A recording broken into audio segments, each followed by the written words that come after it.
to semifinals game. Our first game best player of the game from Team RRT, we have Sir Jun Quesada. So, Sir Jun achieved a 16 points, 18 rebounds, 11 assists, and 1 steal. So, he achieved po na triple-double. So, Sir Jun, once again, nag-best player po kayo. Sir Jun, ano po naramdaman ng Team RRT ngayon since naka-secured na po sila ng finals and mga kalaban po nila is yung mananalo po mamaya? Opo. Una-una pa, thank you kay Lord sa kalakasan at sa mga bibigay ng palaro. Ano naman, siyempre isang karangalan po yung mapasama kami sa championship, sa finals. Kahit ngayon lang kami nagkakita-kita. Opo. So, ayan. Second po, Sir Jun, ano pa po ang aabangan namin sa Team RRT para sa paparating po na finals? Ganun lang din. Yung kung ano yung pinapakita namin every game, yung hustle lang, tiwala sa isa't isa. Walang hindi na kami nagkakanya-kanya, basta libre lang, walang sisihan. Yun lang may paplati sa basketball sa team.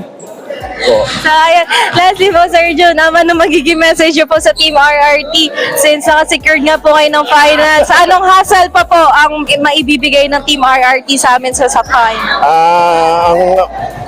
Congrats sa team ng RRT, Home Builders. Medyo yung nakita ko yung team na makakalaban namin, medyo solid na talagang puro legit na player na Pero syempre, nandiyan naman kami para magpakita lang din ng camaraderie para sa palaro ng Game of Hoopers. Yun po. So, lastly, Sir Jun, sino po yung gusto niyong batiin and pasalamatan po? Ayun, so una-una nga, salamat sa pumigapal. Siyempre sa pamilya ko, sa asawa, sa anak ko, pamilya ko, mami, daddy ko, sa mga kamag-anak namin. Sa may-ari, sa boss ng RRT Home Builders, si Boss Teo, sa buong RRT Home Builders team, sa lahat po ng team na naglaro dito, nag-compete, siyempre sa may palaro, sa Game of Hoopers. Maraming salamat po. God bless po.